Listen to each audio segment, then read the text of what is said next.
Is this the most pressure to make the playoffs that you felt as an Oilers fan with 20% of the season left to go? 15, something like that?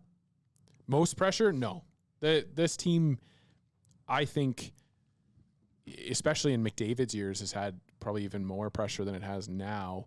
But I think that this, I don't know. It's a tough question because it is like, this is the best group of, as all of my co-hosts are on their phone at the exact same time, probably talking about my answer. Yeah. But it's just, I don't know. Like it doesn't feel that much pressure. I don't know. I understand where you're coming from, and I'm a yes and a no type of thing. Because one, when you really look at it, I can see where you're coming from. Anybody want to say that? But two, I have that stupid expectation every year that we're going to go, that we're going to be in the playoffs. Like, regardless of who's on the team and whatever, I always expect almost the same thing. But I don't feel that right now. Like, I don't feel nervous right now. It was like playing the Philly game. We were giving up all sorts of shots all over the place, but never once did I feel like I was worried about the goaltending or I was worried about winning that game. It was what it was, and I just assumed we were going to win. Tyler? Yeah, I am. Just because, Vegas is in the mix right now, and they're a very good hockey team. They're going to get healthy at some point. LA is getting the goaltending. They're going to be hanging around for a little bit here.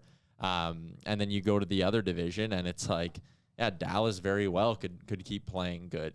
Who knows what Winnipeg's capable of doing over a 10-game run if they get stupid hot with Connor Hellebuck. And I just kind of look around, and it's going to be a really, really tight playoff race.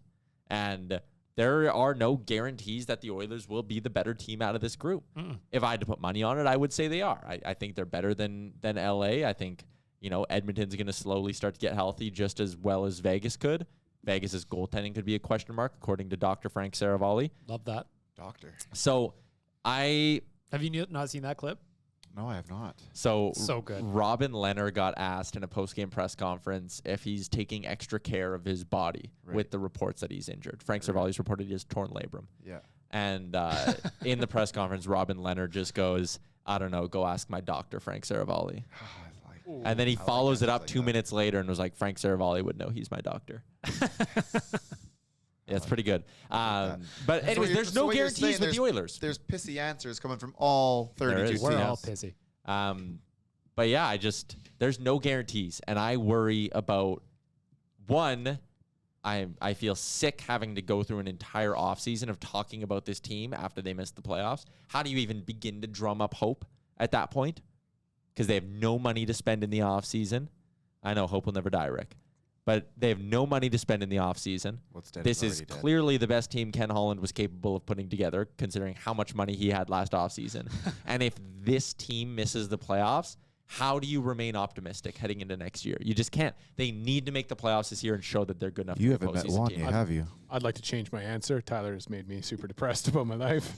I think this is the worst season ever. I'm going to say that I'm with Tyler in the sense that this is the most pressure I've felt just as a fan for the team to make the playoffs, because we're talking about the 7th year of Connor McDavid's career. But don't you feel like the odds of us making the playoffs right now are higher, and therefore it kind of like takes away some of that? Like, that doesn't know. The stress is just there. It's just like, I believe they'll get the job done. We've got the best 2 players on the planet, but ultimately we're still on the bubble right now in year 7, and that drives me crazy.